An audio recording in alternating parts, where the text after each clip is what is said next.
Most people start retirement planning with a date, maybe age 65, maybe after the kids leave the house, maybe after the house is paid off. But there's a problem with that approach. A retirement date tells you when you want to stop working. It doesn't tell you when work can actually become optional. And for a lot of high income professionals, this creates a false sense of confidence. I've talked to many professionals that have spent decades doing everything responsibly. They've saved, they've maxed out their 401k, they've worked hard, they've stayed consistent, they've accumulated significant retirement assets, but underneath all of that success, there's still that level of uncertainty. Can I actually retire comfortably? Will these numbers hold up? Will these assets support my lifestyle for the rest of my life, for myself and for my loved ones? And usually the issue is not responsibility, it's not smarts, it's not effort, it's simply clarity. Before you choose a retirement date, you need to solve for one number first. That's your walkaway number.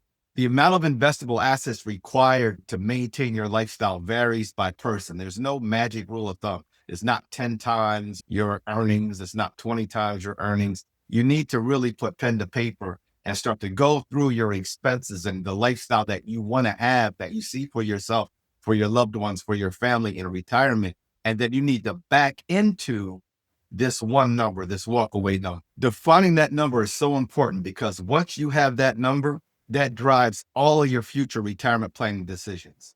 You can figure out if you're on track, if you need to make adjustments, if you need to alter your retirement date, if you need to start to think about making some trade-offs between what you've expected and what's reality.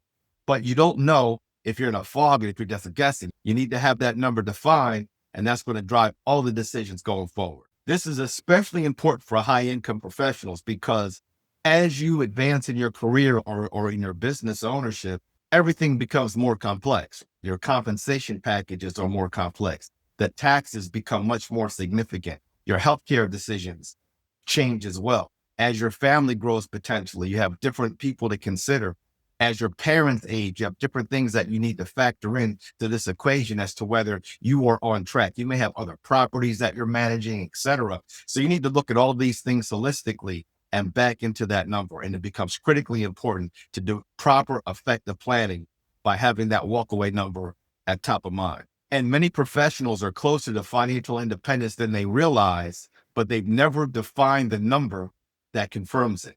When you understand your walkaway number, something changes psychologically. It stops becoming, when can I retire? And the conversation shifts with yourself. Do I want to continue working under these conditions? That's a very different kind of freedom. And you may want to continue to work, but work is now optional. If you're within 5 to 10 years of retirement, this is one of the most important conversations that you can have. I've defined a framework to help people go through this process and define what this number looks like. If you'd like to have that conversation, please reach out to me. This is Antwone Harris with Platinum Bridge Wealth Strategies, and I'll talk to you soon.